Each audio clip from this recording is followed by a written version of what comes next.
निवेदन रहेगा आदरणीय रावत श्री त्रिभुवन सिंह जी गढ़बाड़मेर से। रावत त्रिभुवन सिंह जी। जगत जननी जगदम्बा को नमन करता हूं।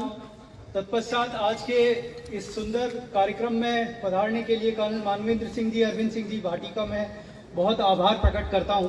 हालांकि ये सामाजिक कार्यक्रम है तो मुझे, चूंकि दोनों मेरे अपने ही हैं, अपने परिवार के सदस्य, तो आभार ज्ञापित करने की आवश्यकता नहीं है। मैं उम्मीद करता हूं कि अगली बार भी इसी तरह आप लोग इसी कार्यक्रम में सम्मिलित होते रहेंगे। मेरे से पहले अरविंद सिंह जी ने कुछ अच्छे मुद्दों पर बात करी। मैं बिना किसी फॉर्मेलिटी के सबसे पहले तो आप सभी का इसलिए भी आभार प्रकट करता हूं कि मुझे लगता है इन 10 सालों में सबसे अच्छी यात्राओं में से एक यात्रा ये इस साल रही, जिसमें स्पेशली बाड़मेर के आसपास ही नहीं, वरना हमेशा 25-30 किलोमीटर के आसपास के ज्यादातर लोग ही सम्मिलित होते हैं। इस बार जैसा कि मुझे बताया गया कि बहुत दूर दूर से भी सभी लोग आए हैं, तो मैं उन सभी का आभार प्रकट करता हूं जिन्होंने वक्त निकाला और समाज के लिए इस एक दिन यहाँ एकत्रित हुए। विजयदशमी का पर्व राजपूत समाज के लिए बहुत ही अति महत्वपूर्ण पर्व है।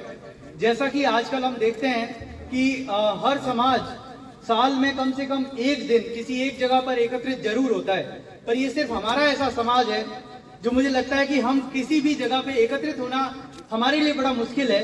यदि राजनेताओं की सभाएं नहीं हो तो हम एक जगह एकत्रित होते नहीं हैं। तो मुझे लगता है इसीलिए इस कार्यक्रम को इस तरह से बनाया गया है कि ना तो कोई पार्टी है, ना यहाँ कोई संगठन है, ये सिर्फ और सिर्फ समाज का कार्यक्रम है। हम सिर्फ इस भगवा ध्वज के नीचे चलते हैं, इस भगवा ध्वज के सम्मान में चलते हैं और पूरा का पूरा समाज यहाँ एकत्रित हो। कम से कम साल में एक दिन हमें दशहरा, विजयदशमी क्योंकि हमारा त्योहार है, उस दिन हमें एकत्रित होना चाहिए। साथ ही साथ समाज उत्थान में हम क्या कार्य कर सकते हैं, हमें उसके बारे में भी बात करनी चाहिए। जब कल की मैं छोटी सी, क्योंकि मैं अब यहाँ आया हूँ, तो कुछ लोगों ने मेरे को बताया था और मैंने उनसे प्रॉमिस भी किया था कि आपकी जो बात है वो मैं समाज के सामने जरूर रखूंगा। तो हमारे कुछ समाज के बुद्धिजीवी लोगों ने कल मुझे फोन करके बोला और मैं उनकी बात का पूरा समर्थन करता हूँ।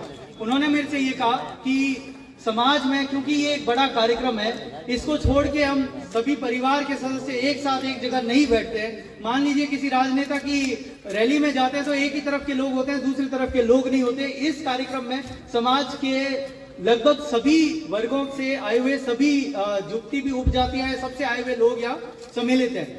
उन महानुभावों का एक दरख्वास्त थी कि समाज को हर पथ प्रेरणा यात्रा में समाज में जितनी भी कुरीतियां हैं उनमें से कम एक कुरीति को तो हर साल छोड़ देना चाहिए। मैं उनकी बात का पूरा समर्थन करता हूं।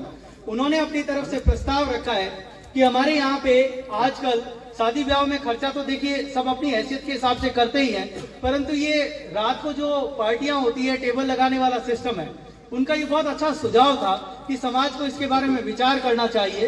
होता ये है, मान लीजिए कि आज मेरी इनकम साल की 2 लाख रुपए है, मेरा भाई 10 लाख रुपए उसकी इनकम है। यदि कल को वो अपनी शादी करता है, स्पेशली यदि बच्चे की शादी है, तो उसमें ये सब चीजें बंद करिए। देखिए लड़की की शादी में तो हो सकता है आप मेरे को 4 बहाने देंगे कि साहब सामने लड़के वालों ने बोला है ये व्यवस्था होनी चाहिए, पर लड़की की शादी तो अपन ही करते हैं ना। तो मैं समाज से आज ये गुजारिश करना चाहूंगा कि कम से कम इस पवित्र दिन यहाँ से ये एक चीज आप लेके जाएं कि ये जो पार्टियां होती है रात के टाइम में, नेत्रा वेत्रा जो अपना सिस्टम है वो जरूर रखिए, पर ये जो रात को दारू वाली पार्टियां होती है इन सबको बंद कर दीजिए। इनको देख के हमारी ये जो छात्र यहाँ बैठे हुए हैं ना, ये हमेशा गलत नेगेटिव चीजें ही लेके जाते हैं। आप विश्वास नहीं करेंगे, मेरे पास जब कोई कार्ड लेके आता है मैं तो अमूमन कोशिश करता हूँ कि सुबह नेत्रा अटेंड कर ले और वापस आ जाए। अमूमन जो भी आता है वो यही कहता है कि साहब नेत्रे में आए की करो, सामरा बढ़िया पार्टी है, उम्र में आया। तो मेरे को लगता है कि हमें ये सब चीजें बंद कर देनी चाहिए। एक सज्जन जिनके साथ मैं कल बैठा हुआ था, उन्होंने मुझे इसका बहुत अच्छा एग्जांपल दिया। उन्होंने बताया कि साहब हमारे यहाँ पे नेत्रे का सिस्टम जो वो तो दिन में ही होता है, बढ़िया भोजन, जो भी हम 36 कौम के लोग जो हमारे आसपास बिरादरी के जितने भी लोग हैं उन सबको हम आमंत्रित करते हैं, उनको बुलाते हैं, वो भोजन करवाते हैं। शाम के टाइम खाना हम इसलिए रखते थे कि जो दूर दराज से हमारे मेहमान आए हुए, जो हमारे घर में रुके हुए, उनके लिए हम खाना रखते थे, जिसे आजकल हमने पार्टी का रूप दे दिया है। हम उसके अंदर इतना खर्चा करने लग गए हैं कि उस आर्थिक बोझ के तले बहुत सारे मेरे परिवार के ऐसे लोग हैं जिन्हें अपनी जमीनें बेचनी पड़ रही है।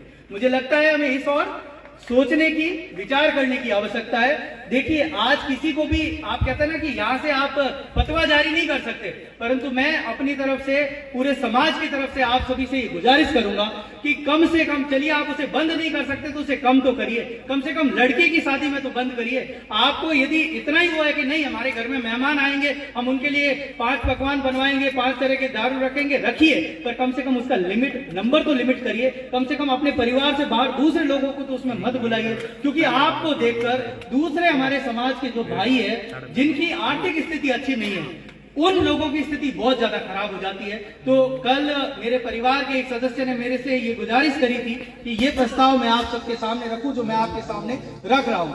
दूसरा एक और प्रस्ताव जो उन्होंने मुझे बताया था वो ये था कि मृत्यु भोज जो हमारे यहाँ पे होता है, अमूमन बाड़मेर के अंदर तो ज्यादातर कोठड़ियां जितनी भी है उन्होंने ये तय कर रखा है कि साहब दाल, एक सब्जी और रोटी यही होती है, इसको छोड़ के और कोई चीज नहीं रखते। वो भी सिर्फ इसलिए रखते हैं क्योंकि दूर दराज से जब लोग आते हैं, मान लीजिए सूंदरा से कोई बाड़मेर आया, 200 किलोमीटर आया, तो खाना तो लेके ही जाएगा, वो प्रसाद के रूप में उसे ग्रहण करते हैं। परंतु अब भी हमारे समाज में कुछ ऐसे गांव हैं जहां पे 5-5 पकवान आज भी बन रहे हैं। तो मेरी आप सबसे ये रिक्वेस्ट रहेगी कि कम से कम इन सब चीजों को बंद करने के लिए कागज लिखना है तो प्लीज कागज लिखिए, पर अब वो वक्त आ गया है जब ये जितनी भी सामाजिक कुरीतियां हैं इनसे हमें ऊपर उठना पड़ेगा। मैं एक गांव का एग्जांपल दूं, मेरे को कल ही किसी ने बताया, नाम नहीं बताऊंगा उस गांव का, उस गांव में रहने वाले सभी लोगों की इच्छा तो यही थी कि हम ये जो 5 पकवान बनाते हैं, एक यंग मौत हुई, कोई 25-26 साल का बच्चा खत्म हो गया, पीछे परिवार ने कहा कि इसके पीछे तो हमें 5 पकवान बनाने पड़ेंगे। तो उनमें से एक बच्चा जिसकी उम्र 18-19 साल होगी, वो खड़ा हुआ और बोला मेरा भाई चला गया संसार छोड़ के, आप लोगों को शर्म नहीं आएगी जब 5 पकवान आप मेरे भाई के जाने के बाद खाएंगे। गांव ने उस 18 साल के बच्चे से प्रेरणा ली और ये तय किया कि आज के बाद कोई 5 पकवान हम मरने पे नहीं बनाएंगे। मुझे लगता है कि हमें उस गांव से प्रेरणा लेनी चाहिए, हमारे समाज